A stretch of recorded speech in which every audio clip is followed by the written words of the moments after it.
Bem-vindos ao nosso curso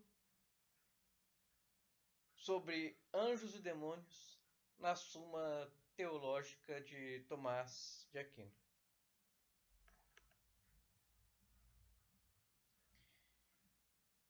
Bom, falando aí um pouco então sobre mim, eu sou Alessandro, sou ex-monge beneditino, fui monge muitos anos do Mosteiro da Transfiguração de Santa Rosa, Rio Grande do Sul. E lá estudei um pouco de filosofia, algumas matérias de teologia, francês, um pouco de espanhol também. E agora, estudo licenciatura em filosofia, pós-graduação em educação.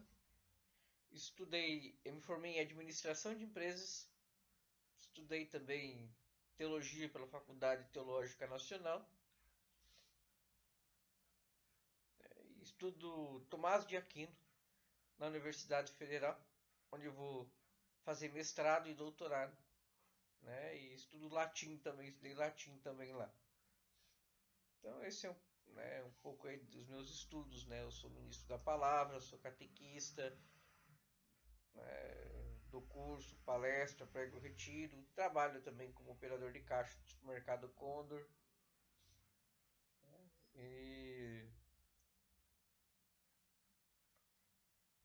é um pouco sobre mim. Então, espero que esse curso não só possa contribuir para o conhecimento, como também seja um curso que seja partilhado e por muitas pessoas, para que as pessoas possam conhecer.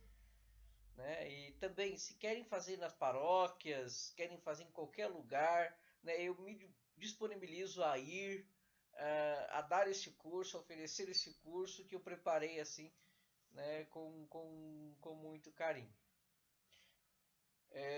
O plano de ensino do nosso curso. Bom, essa primeira aula eu darei então um contexto e delimitações, uma introdução ao curso. Já na segunda aula, segunda, terceira e quarta aula, nós vamos estudar tudo que envolve a natureza angélica. Vamos ver também os anjos no governo da criação e vamos estudar também os anjos maus, o satanismo e entre outros casos também.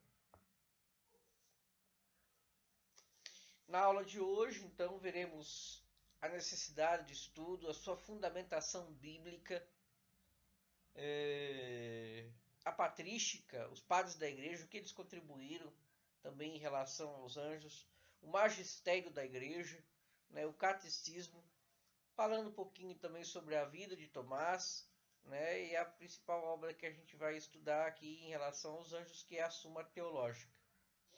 O método da Suma Teológica, para a gente entender como que funciona.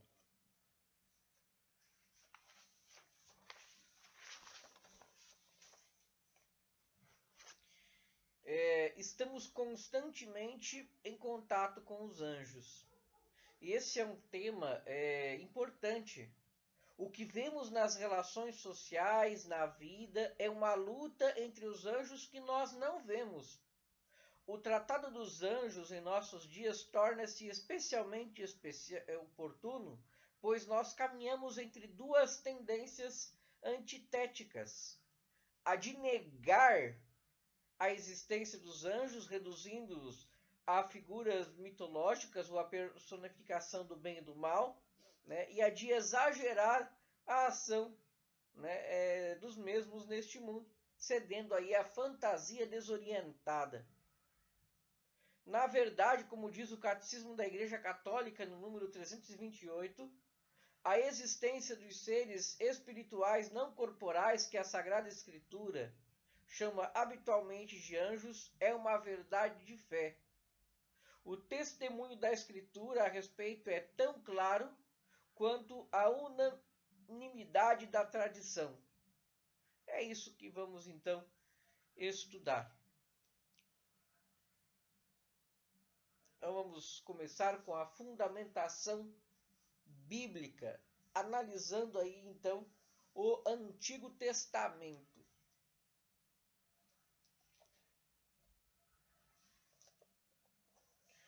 Somente aos poucos, na Sagrada Escritura, foi se delineando o conceito de anjo. Esta palavra vem do grego angelos, que significa mensageiro. Então vamos estudar a parte a respeito dos anjos bons do Antigo Testamento.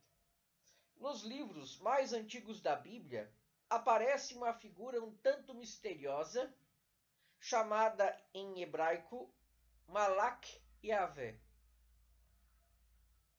Significa enviado ou mensageiro do Senhor. Ora, aparece distinto de Deus, ora, identifica-se com Deus. Aparece o anjo ou mensageiro, mas fala o próprio Deus. A razão deste fato é provavelmente a necessidade de evitar qualquer insinuação de politeísmo.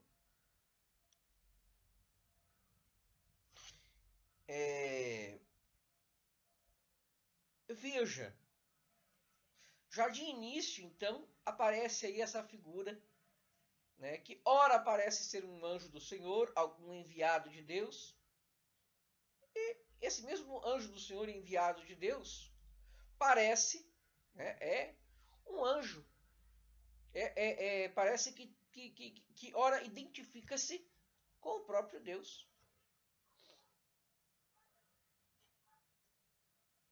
Eis os textos, então, mais significativos.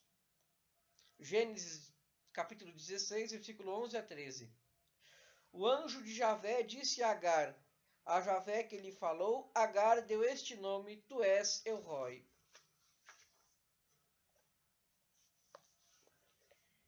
Gênesis 18, capítulo 18, versículos 2 a 9 seguintes.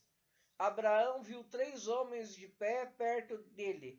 Logo que os viu, correu ao seu encontro e disse: Eles lhe perguntaram: Onde está Sara, tua mulher?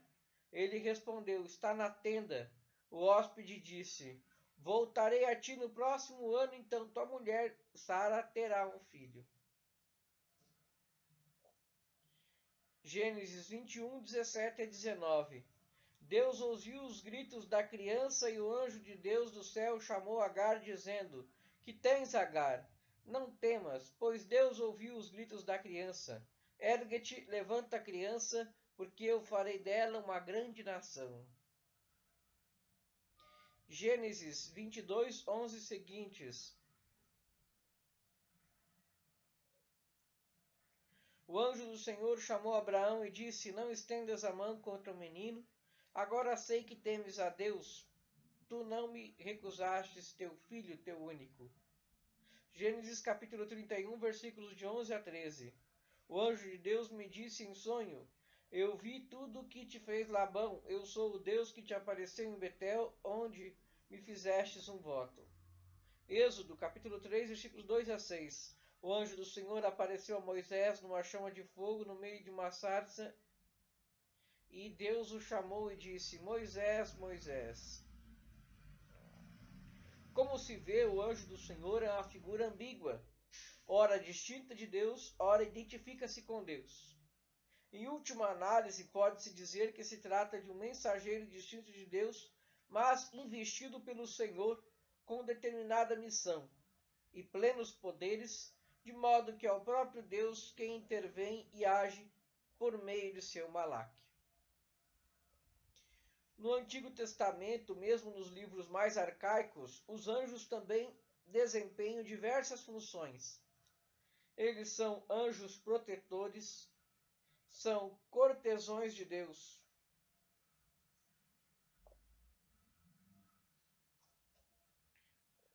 Vejamos algumas passagens em relação a anjos serem protetores. Gênesis capítulo 24, versículo 7. Quando Abraão envia seu servo Eleazar procurar uma mulher para seu filho, diz-lhe: O Senhor mandará seu anjo diante de ti para que tomes lá uma mulher para meu filho. Anjos cortesões, Gênesis 28, 12. Jacó teve um sonho, eis que uma escada se erguia sobre a terra e seu topo atingia o céu e os anjos de Deus subiam e desciam por ela. Quando a Escritura se refere ao Deus dos exércitos, tem em vista as criaturas visíveis e invisíveis que lhe obedecem disciplinadamente. Os anjos também são vistos como os executores dos desígnios de Deus. Vejamos uma passagem,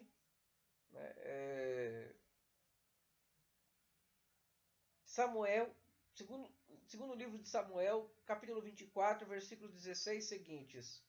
O anjo estendeu a mão sobre Jerusalém para exterminar, mas o Senhor se arrependeu desse mal e disse ao anjo que exterminava o povo: basta.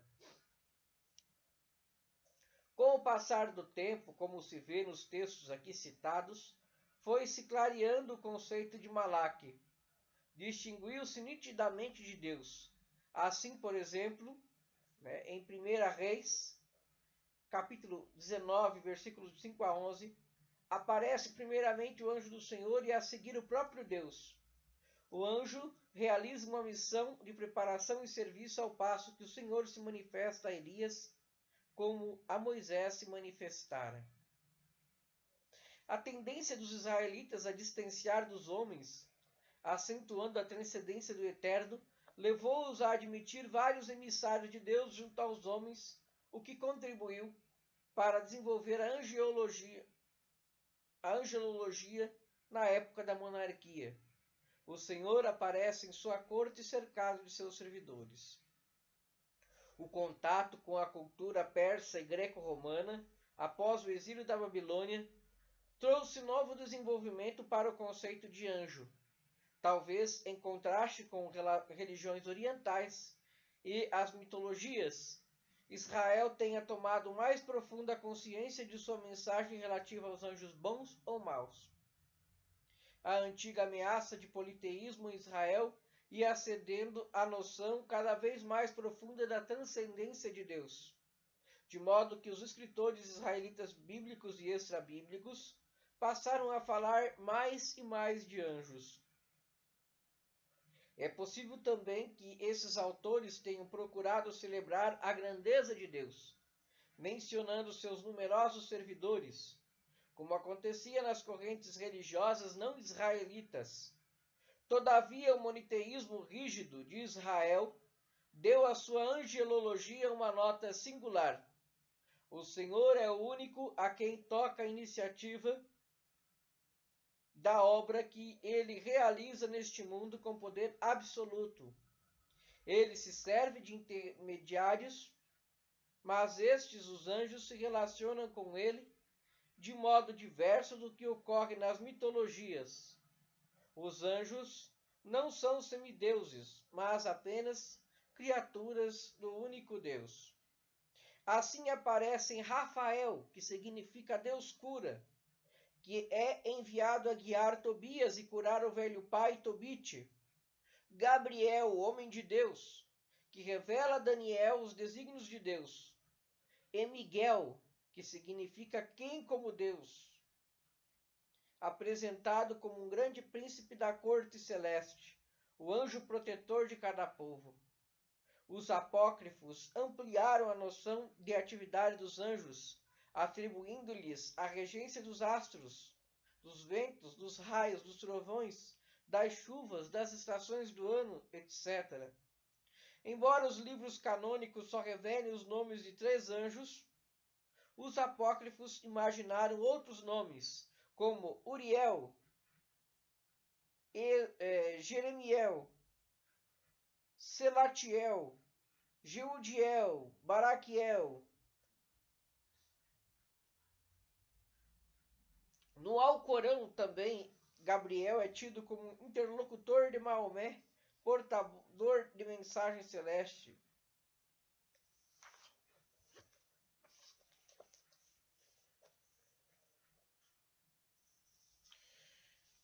Agora vamos ver a figura dos anjos maus. Aparece também aos poucos no Antigo Testamento a noção do anjo mau, adversário dos homens. O primeiro esboço, ainda pálido, é a figura de Satã, adversário, no livro de Jó. Aparece como um anjo da corte do Senhor, portanto, anjo bom, mas acusador e tentador do homem reto, que é Jó. Indiretamente, esse anjo é também adversário de Deus, pois desafia Deus, querendo mostrar ao Senhor que Jó é interesseiro no seu culto a Deus. Satã também aparece nitidamente como adversário de Deus no livro da sabedoria. No texto de Gênesis, capítulo 3, versículo de 1 a 5, 14 seguintes, a serpente aparece como a imagem de Satanás. Este é um ser inteligente, astuto e mentiroso. A Escritura não refere explicitamente a queda dos anjos maus e o porquê do seu pecado. Simplesmente o livro de Gênesis, ao narrar a transgressão cometida por nossos primeiros pais, supõe um anjo decaído e apresenta-o a tentar o homem sob a forma de serpente. O Novo Testamento.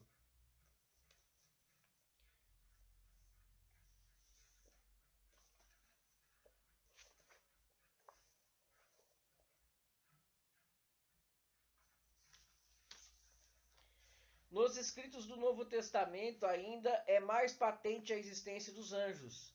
De certo modo, falam às vezes de cortesões e arautos do reino de Deus trazido à terra por Jesus Cristo. O Evangelho fala do exército celeste. Os anjos acompanham o Senhor Jesus durante todo o decorrer de sua vida na terra. Na história da igreja nascente, aparecem frequentemente como ministros de Deus para a tutela dos homens. Aparecerão também por ocasião da segunda vinda de Cristo. São espíritos servidores enviados ao serviço dos que devem herdar a salvação. O Apocalipse refere-se muitas vezes aos anjos como ministros da liturgia celeste, oferecendo a Deus as orações dos justos. Miguel e seus anjos são os defensores do povo de Deus.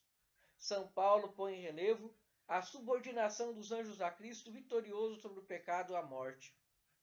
Os anjos maus também ocorrem frequentemente no Novo Testamento, com nomes diversos: Satanás, demônio, Beelzebu, Belial, tentador, inimigo, espírito impuro ou mau, grande dragão, antiga serpente, príncipe deste mundo e etc. Em suma, a presença e atividade dos anjos bons e maus estão a tal ponto inseridas na história da salvação, especialmente na obra redentora de Cristo, que não se poderiam eliminar tais elementos sem desmantelar a mensagem bíblica. Estudada a parte bíblica, então, vamos adentrar na tradição na época patrística. A patrística, que são os escritores, da igreja, da história da igreja, os pais da doutrina da fé.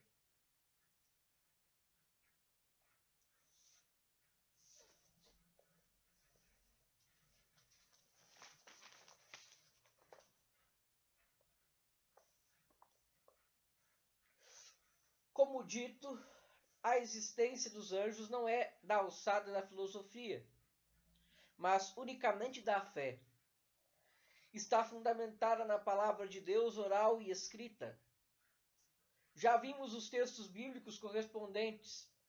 Resta então passar em revista as declarações da tradição oral, e do magistério da igreja. Então vamos ver aí a patrística. Não é necessário enumerar muitos testemunhos patrísticos. É unânime entre os antigos escritores cristãos a crença na existência dos anjos bons e maus. Vamos citar Santo Agostinho na Cidade de Deus, capítulo 11, versículo 29. Não discute a existência dos anjos, ele trata de maneira como conhece. Diz ele assim na obra Cidade de Deus: os santos anjos não alcançam o conhecimento de Deus mediante palavras soantes, mas pela própria presença da verdade imutável, isto é, do Verbo unigênito, e conhecem o Verbo, o Pai e o Espírito Santo, sabem que eles formam a trindade inseparável, no qual as pessoas, em si mesmas, são uma única substância e, no entanto, não são três deuses, mas um só Deus. Eles conhecem estas verdades melhor do que nós nos conhecemos a nós mesmos. Também conhece as criaturas na sabedoria de Deus e nela conhece igualmente a si mesmos. Juntamente com os anjos formamos uma só e mesma cidade de Deus. No seu comentário ao Salmo, ele também fala: a palavra anjo mensageiro é designação de um encargo, não de natureza. Se perguntares pela designação da natureza, a resposta será: é um espírito. Se perguntares pelo enviado, é no anjo. É o espírito por aquilo que é, e é anjo por aquilo que faz. São João Crisóstomo, em sua homilia sobre os serafins, escrevia: na capital celeste, Jerusalém, nossa mãe comum, estão os serafins, querubins, muito milhares de arcanjos e inumeráveis anjos. São Gregório Magno, na muralha sobre Jó, escreve: os anjos são incomparavelmente mais íntimos de Deus do que os homens. São espíritos e somente espíritos, enquanto o homem é espírito e carne. São João Damasceno refere na sua exposição da fé ortodoxa: porém, serem espíritos, os anjos não são fisicamente circunscritos. De fato, eles não possuem corpo nem três dimensões, mas estão presentes e operam espiritualmente para onde quer que vão. Por outro lado, não pode atuar simultaneamente em dois lugares diferentes. Eficientes e solícitos no cumprimento da vontade de Deus, são velozes a ponto de comparecer instantaneamente onde a vontade de Deus os chama. Alguns defendem as várias partes do mundo, presidem as nações e regiões, conforme a ordem do Sumo Criador, governam as coisas e prestam-nos ajuda. E vamos ver aí dentro do magistério da igreja, nos seus concílios e documentos, o que a igreja, o magistério, nos fala a respeito dos anjos. Já o concílio de Nicéia I professou em 325: creio em um só Deus, Pai Todo-Poderoso, Criador do céu e da terra e de todas as coisas visíveis e invisíveis. Por coisas invisíveis sempre se entenderam os seres espirituais, inclusive os anjos. A mesma verdade foi repetida no Concílio de Constantinopla I em 381. O Concílio do Latrão IV declarou: o diabo e os demais demônios foram certamente por Deus criados bons em sua natureza, mas por si mesmos se tornaram maus. O Sínodo Regional de Constantinopla, em 543, tendo em vista os originistas, afirma que a punição dos demônios não tem fim, e não se pode admitir a restauração ou reintegração dos demônios na graça de Deus. O Concílio de Braga, 561, determinou: se alguém diz que o diabo não foi primeiramente um anjo bom criado por Deus e que sua natureza não foi obra de Deus, mas ao contrário, diz que emergiu do caos e das trevas e que não tem autor, pois é ele mesmo o princípio e a substância do mal, como afirmaram Maniqueu e Prisciliano, seja anátema. E se alguém crê que o diabo fez no mundo algumas criaturas e que por sua própria autoridade continua produzindo os trovões, os raios, as secas, as tempestades, seja anátema. O Concílio de Sens, na França, em 1140, rejeitou, entre outros erros de Pedro Abelardo, a tese de que o diabo sugestiona mediante determinadas pedras e ervas. Na profissão de fé proposta por Durando e seus companheiros valdenses, está inserido o artigo: cremos que o diabo se fez mal não por criação, mas por seu livre-arbítrio. O Concílio de Florença, em seu decreto de 1442, declara: a Igreja firmemente crê, professa e ensina que ninguém concebido de homem e mulher foi jamais libertado do domínio do diabo, a não ser pela fé em Jesus Cristo. O Concílio de Trento afirma, no decreto sobre a justificação em 547, que os homens, em consequência do pecado original, estavam sob o poder do diabo e da morte. ao falar da perseverança, observa que depois da justificação, os homens ainda têm que enfrentar a luta contra o diabo. Os que pecam após o batismo entregam-se à servidão do pecado e ao poder do demônio. Inocêncio XI, ao condenar os erros de Miguel de Molinos em 1687, afirmou indiretamente que Deus não permite nem quer que o diabo violente de tal modo o homem que este não seja responsável por alguns atos pecaminosos. Leão XIII condenou em 1887 uma proposição de Rosmini. Já que os demônios possuíam fruto, julgaram que se o homem comesse, eles entrariam no homem, pois convertido aquele alimento no corpo vivo do homem, poderiam entrar livremente na sua animalidade, isto é, na vida subjetiva do homem, e assim dispor dele como haviam proposto. Pio XII, na encíclica Humani Generis de 1950, censura a atitude daqueles que perguntavam se os anjos são criaturas pessoais. O Concílio Vaticano II afirma que o Filho de Deus, por sua morte e ressurreição, nos livrou do poder de Satanás. O Pai enviou seu Filho a fim de por ele arrancar os homens o poder das trevas e de Satanás. Cristo derrotou o império do diabo. Paulo VI também, em várias ocasiões, referiu-se à existência e à criatividade maléfica do demônio e sobre sua realidade.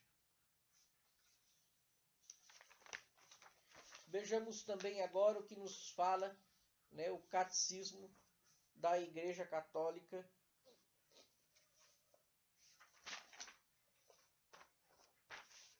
Nos números 328, 330, 391, 392, 393, 394 e 395. Diz assim o Catecismo: a existência dos seres espirituais não corporais que a Sagrada Escritura chama habitualmente anjos é uma verdade de fé. O testemunho da Escritura a respeito é tão claro quanto a unanimidade da tradição. Enquanto criaturas puramente espirituais são dotadas de inteligência e de vontade, são criaturas pessoais e imortais, superam em perfeição todas as criaturas visíveis. Disto dá testemunho o fulgor de sua glória. Seguem-se textos bíblicos relativos aos anjos. Por último, alguns incisos sobre a queda dos anjos. Por trás da opção da desobediência de nossos primeiros pais, há uma voz sedutora que se opõe a Deus e que, por inveja, os faz cair na morte. A Escritura e a tradição da Igreja veem neste ser um anjo destronado chamado Satanás ou Diabo. A Igreja ensina que ele tinha sido anteriormente um anjo bom criado por Deus. Diabolos, enim et ali demones adeo quidem natura creati sunt boni, sed ipsi percepacti sunt mali. Com efeito, o diabo e outros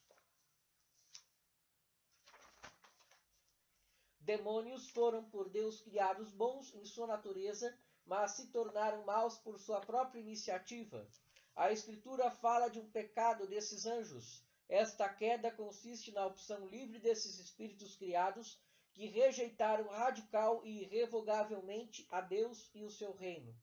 Temos um reflexo desta rebelião nas palavras do tentador ditas a nossos primeiros pais: e vós sereis como deuses. O diabo é pecador desde o princípio, pai da mentira. É o caráter irrevogável da sua opção, e não uma deficiência da infinita misericórdia divina que faz com que o pecado dos anjos não possa ser perdoado. Não existe arrependimento para eles depois da queda, como não existe arrependimento para os homens após a morte. A Escritura atesta a influência nefasta daquele que Jesus chama de o homicida desde o princípio, e que até chegou a tentar desviar Jesus da sua missão recebida do Pai. Para isto é que o Filho de Deus se manifestou, para destruir as obras do diabo. A mais grave dessas obras, devido às suas consequências, foi a sedução mentirosa que o induziu o homem a desobedecer a Deus. Contudo, o poder de Satanás não é infinito. Ele não passa de uma criatura poderosa pelo fato de ser puro espírito, mas sempre criatura.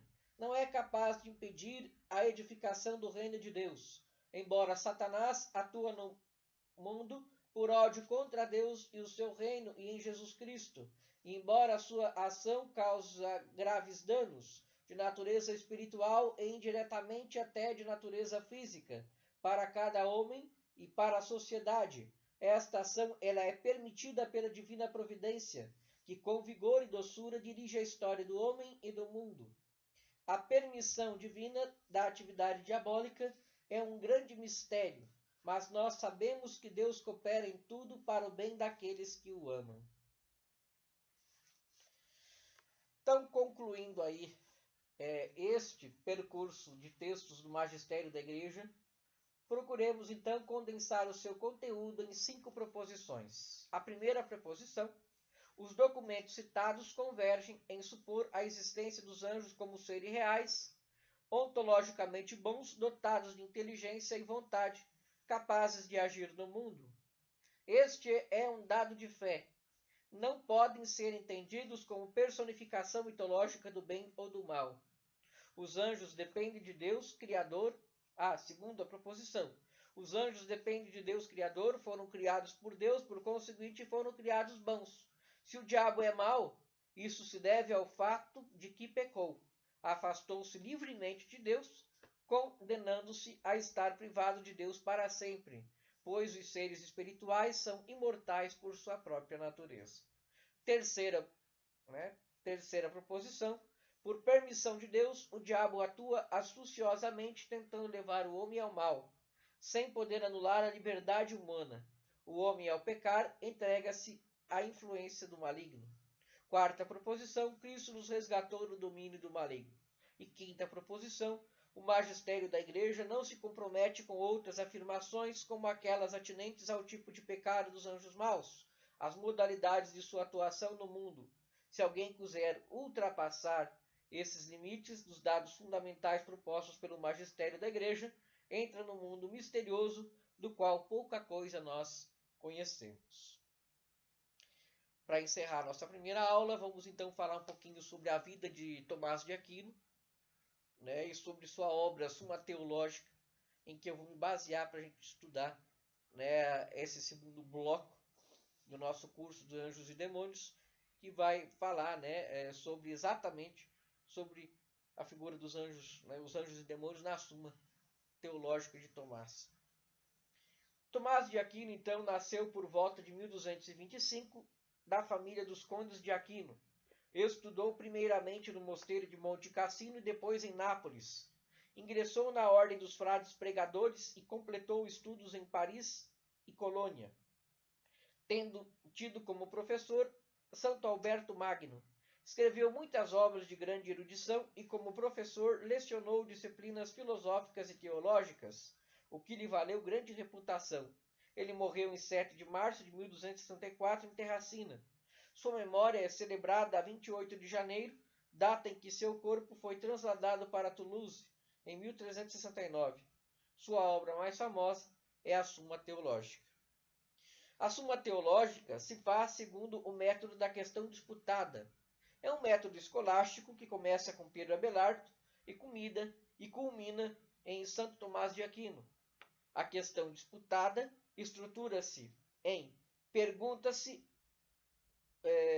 o que aquilo que vai se tratar.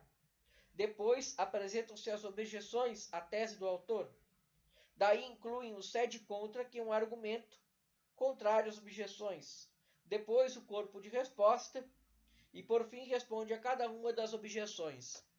Nós exporemos apenas as questões, os artigos e as partes do corpo de resposta para fins didáticos.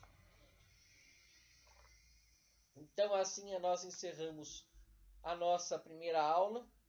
Espero que tenham gostado.